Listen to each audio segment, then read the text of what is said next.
sobre a mesma temática, falando sobre depressão na ELA, do diagnóstico ao tratamento. Eu chamo o Dr. Marco Antônio Chiea, que é neurologista do setor de investigação em doenças neuromusculares. Ele vai abordar a parte medicamentosa. Bom dia, boa tarde, quase, né? Bom dia, gente. Parece São Paulo, né? Só bonito, quase não tem chuva, mas esperamos ver o sol, né? Essa é a esperança de todo mundo, até quando a gente trata de um tema diferente, é um tema que nos gera um pouco de angústia, talvez tristeza, que é a depressão. Eu vim aqui, o que o Antônio falou para vocês é uma coisa já... O Antônio é uma pessoa extremamente sábia e experiente nesse assunto, e ele já demonstrou perfeitamente o que o paciente passa dentro dessa doença. O que eu vou mostrar para vocês é um pouco da parte clínica relacionada à própria esclerose lateral amiotrófica e correlacionar um pouquinho sobre o que acontece com os pacientes e os tratamentos, como tem que ser direcionados. Eu acho que é mais envolvimento clínico, propriamente, do que o perfil psicoterápico que o Antônio trabalha muito bem. Bom, a depressão é um transtorno, ou transtorno depressivo maior, é uma doença séria que afeta negativamente o paciente quando ele se sente, felizmente, é uma doença tratável, né? A depressão provoca sentimentos de tristeza, desinteresse pelas atividades, perda do prazer, traz vários problemas físicos e emocionais para os pacientes e pode diminuir a capacidade de manter as suas atividades, o trabalho, o interesse pela vida. Vale a pena a gente realçar aqui que, entre os países no mundo, a gente só perde dos americanos com relação ao diagnóstico de depressão. O Brasil conta hoje com 210 em gasto com depressão. O Brasil gasta aproximadamente com depressão, por afastamento do trabalho, por sintomas depressivos ou por sintomas relacionados à depressão, 210 bilhões anuais com o tratamento da doença. E a gente só perde dos americanos. Olha que a China está atrás da gente, a África do Sul, México, Japão, que são países menores de população, mas que têm um índice bastante menor. E no Brasil, aproximadamente 5,8% da população tem depressão. Não estou falando relacionado a ela, de uma forma geral. Depois eu vou dar um outro panorama, né?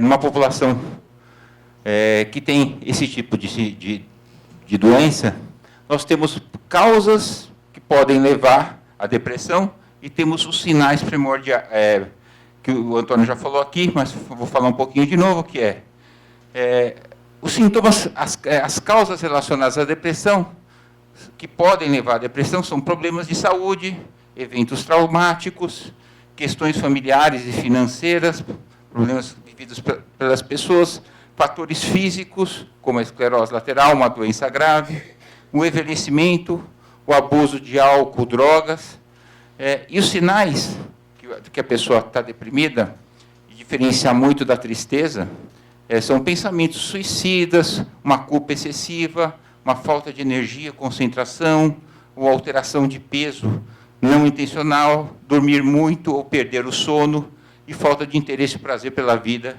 com pensamentos ruins persistentes. Mais ou menos falando a mesma coisa, tudo isso se envolve com essas alterações que nós não conseguimos, muitas vezes, controlar, e esses pensamentos se tornam repetidos, até se tornar um sintoma cada vez maior. Por exemplo, uma depressão maior, a pessoa ter pensamentos suicidas, uma obesidade mórbida, por a pessoa não conseguir controlar o apetite, e ter uma recorrência nos sintomas alimentares, e um pensamento negativo frequente, não conseguindo sair de uma dinâmica que ela tem. É muito comum também, e a gente tem que ter aqui, relacionados a sintomas negativos, o que a gente chama, e que se relaciona depois a uma síndrome de fadiga, um excesso crônico de pensamentos ruins, síndromes de que envolve o excesso de estresse, que é muito comum numa população extremamente ativa, como é a população, por exemplo, de São Paulo, populações de grande metrópole que estão envolvidas num trabalho intenso, né? Como as síndromes relacionadas ao estresse que podem provocar depressão. O estresse pode provocar irritabilidade, hipoglicemia, dores articulares difusas, sintomas de fibromialgia, que são dores intratáveis, alergia, fadiga, dor de cabeça, ansiedade. Não necessariamente todos esses sintomas são depressão, mas esses sintomas podem ser reação a um estresse vivido pela pessoa, e a pessoa chega a uma fadiga intensa, por exemplo, como uma síndrome que nós chamamos de burnout. Nós temos que saber diferenciar isso. E o tratamento vai variar de acordo com o tipo de intensidade de sintoma de depressão e o tipo de terapia que o paciente consegue absorver também, né? Desde o uso de tratamento com antidepressivo, tratamento com psicoterapia, terapias alternativas, que podem ser a musicalidade, a criatividade, pensamentos positivos, o tratamento psicoterápico, alternativas, como eu digo, a yoga, uma conscientização que um sono tem que ser bem arquitetado. Existem várias formas de tratamento.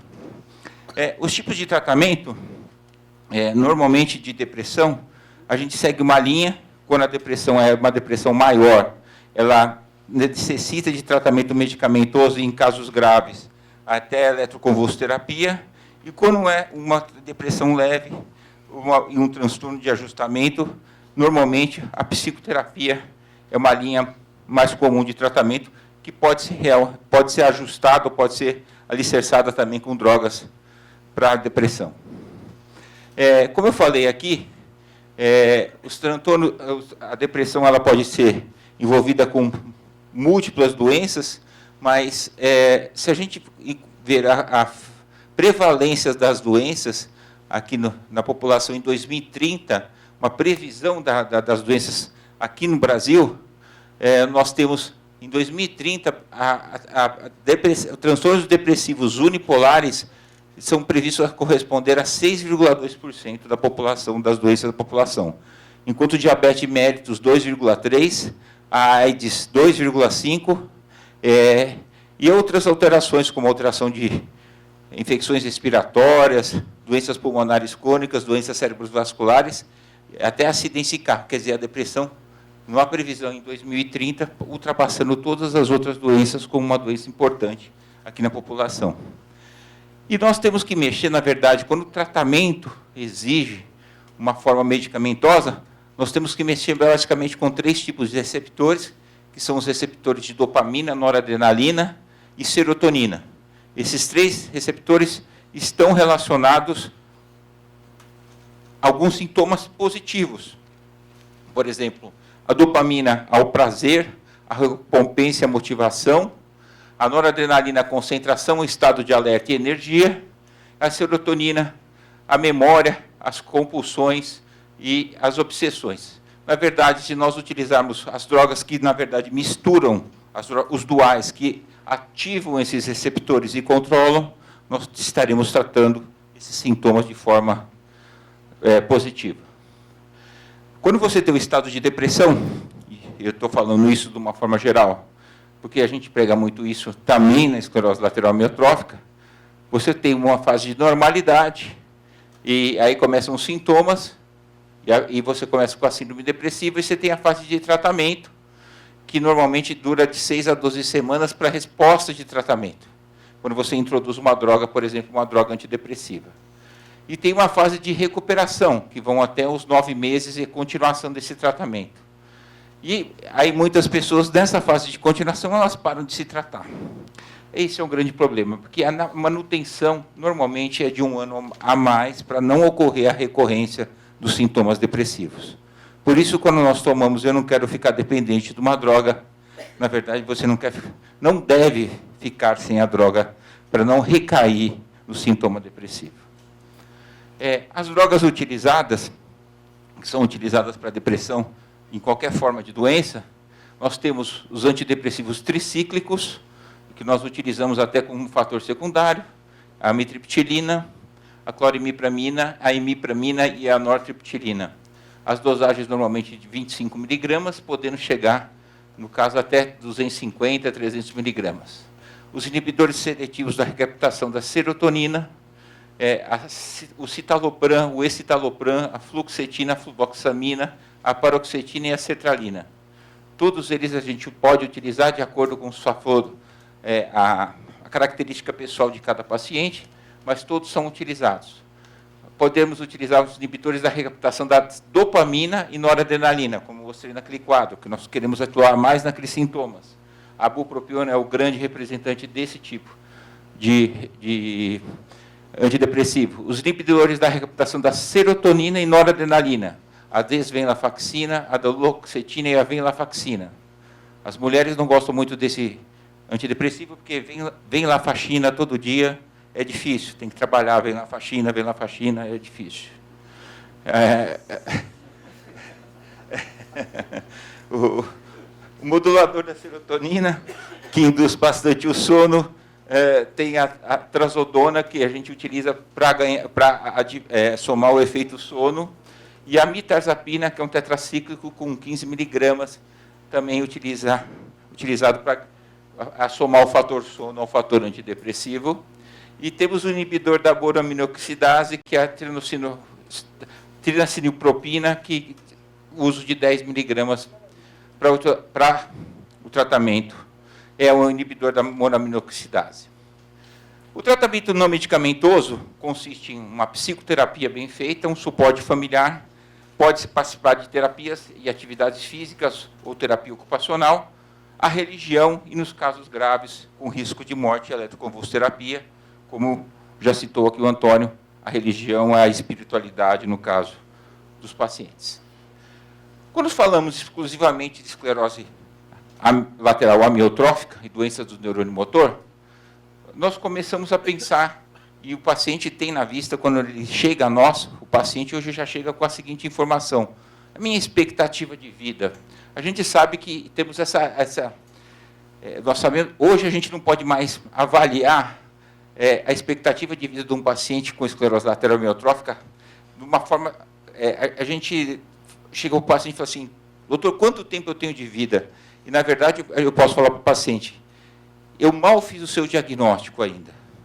Porque existem formas, variantes que vão oscilar no tempo de evolução e vão me dar, fora as medidas que nós vamos poder usar para melhorar a qualidade de vida do paciente e o que pode ser empregado em resposta do paciente. Mas a média é que alguns pacientes sobrevivem mais do que 10 anos, alguns sobrevivem mais do que 3, a maioria sobrevive mais do que 3 anos, e alguns sobrevivem mais do que 5 anos. Uma pequena maioria menos que 3 anos. E assim, a gente sabe que é uma alteração que envolve o neurônio motor superior e inferior. A esclerose lateral amiotrófica é um conjunto dos dois, e existem doenças que se predominam mais no primeiro neurônio, como é a esclerose lateral primária, e existem doenças que predominam mais no segundo neurônio, como a paralisia bulbar progressiva, atrofia espinhal e a doença de Kennedy. Sendo que a paralisia bulbar progressiva é uma doença que pode predominar no primeiro neurônio também. Aí começam a aparecer as diferenças de evolução. E será que a depressão, quando aparece na esclerose lateral amiotrófica, é porque realmente eu tenho a doença, o impacto de eu ter uma doença neurodegenerativa é o que me causou a depressão? Essa é a grande pergunta que nós tentamos responder. Por quê?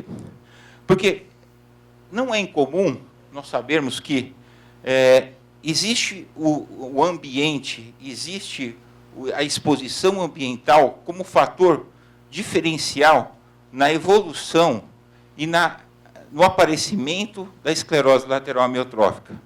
A gente sabe que existe uma predisposição genética pessoal para constituir todos os mecanismos de evolução e de funcionamento do neurônio motor, mas existe a exposição e o estilo de vida que o paciente levou, podendo a depressão ser precoce, ou a depressão, sabidamente, com na verdade, uma porcentagem menor de pacientes, ter uma característica genética também, que pode estar linkada, ou associada, com características depressivas e características de envolvimento do sistema nervoso central.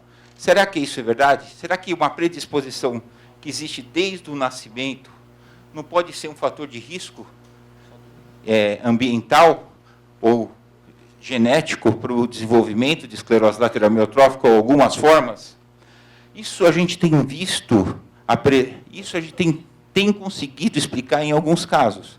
Por exemplo, nesse gene TBK1, que está presente em 2% das formas familiares, nós comumente vemos 90% de casos com o humor deprimido, caracteristicamente depressivo, com sintomas de depressão maior, tentativa de suicídio e algumas causas e algumas vezes comportamento bipolar. E a característica genética desse gene é bem interessante. Ele é muito incomum de uma forma geral, mas de uma forma familiar, ele é bem presente com características bem marcantes que nos ajudam a fazer um diagnóstico. Sempre a característica desse gene normalmente está envolvida com o que a gente chama de paralisia bulbar central, né, com alteração do afeto, com piora da salivação, com fadiga generalizada, o paciente apresenta sintomas negativos, né, e não, mais raramente ela apresenta sintomas do segundo neurônio. E uma revisão literária feita para identificar os pacientes que têm com esclerose lateral amiotrófica e que apresentam depressão, nós vimos que a presença, através dos critérios DSM-4, as taxas estavam consistentes de 9% a 11% de depressão com esclerose lateral amiotrófica e ansiedade variando de 0% a 30% dos pacientes. Essa é uma prevalência da depressão e ansiedade na esclerose lateral amiotrófica. E nós vimos realmente que essa curva batia, que a ansiedade, a ansiedade sem depressão apresenta uma curva maior na evolução, a depressão vem aqui embaixo, a depressão e a ansiedade menor, e é só a ansiedade também seguindo esse tratamento. Existe no masculino e no feminino. Só que se nós formos variar por tipo de doença, por tipo de característica clínica da esclerose, de apresentação da esclerose, dos tipos de esclerose lateral amiotrófica, a gente vê que a depressão é extremamente maior naqueles pacientes que têm paralisia bulbar progressiva. E a paralisia bulbar progressiva são as pessoas que podem ter mais alteração de comportamento com características de depósito de proteínas geneticamente mediadas, com envolvimentos geneticamente mediados. É muito comum nós fazermos esses questionários para a gente identificar se existe depressão e se existe ansiedade nos pacientes. E nós fazemos isso também nos cuidadores, porque nós temos também que cuidar da saúde de quem cuida do paciente, para identificar essa presença de depressão ou não. E, normalmente, existe uma correlação positiva entre a depressão do paciente e a presença de sintomas negativos no cuidador. Existe esse trabalho agora publicado em 2017 por um grupo, americano, de Boston, que é de Harvard, e eles acompanharam os pacientes que tinham desesperança durante o seu tratamento. A desesperança do tratamento e o segmento desses pacientes durante 2 anos de acompanhamento, mostrou que é um fator extremamente negativo para contribuir para uma evolução mais rápida da doença. Falando mais um pouquinho sobre a presença da paralisia bulbar, dos tipos de depressão e de uma depressão precoce e o envolvimento de sintomas até cognitivos na doença, a esclerose lateral amiotrófica mudou a sua interpretação sobre sintomas comportamentais e cognitivos. Hoje nós dividimos a esclerose lateral amiotrófica em pura, a esclerose lateral amiotrófica associada às alterações comportamentais, associada à demência frontotemporal, a demência frontotemporal com critérios possíveis de esclerose lateral amiotrófica e a demência frontotemporal pura. Essa é a classificação da esclerose lateral amiotrófica. Por quê? Porque existem locais de acometimento que podem misturar essas proteínas provocadas pela esclerose lateral amiotrófica. E aí, os sintomas cognitivos, como apatia, desinibição, empatia ou falta de empatia, né, a perseveração, estereotipias, mudanças de comportamento, são confundidos como sintomas depressivos. E, na verdade, são alterações patológicas do próprio comportamento, de perda, de atrofia cerebral, de sintomas de demência, que são interpretados, muitas vezes, por sintomas depressivos. E sempre um sintoma leva ao outro. Hiperoralidade, desinibição, alteração cognitiva, perda de incapacidade de exercer uma função no trabalho, né? Perda da empatia, e isso vai sobrepondo um sintoma ao outro. Diferente do que acontece num sintoma puramente depressivo. Lembrar que a alteração cognitiva, a alteração funcional, a alteração do paciente, a empatia do paciente, a perda da capacidade cognitiva, a perda da capacidade frontal exercida para ela, é diferente, muitas vezes, de depressão. Nós estamos tratando de coisas diferentes. Mas, para confundir vocês de uma vez, existiu uma coisa diferente.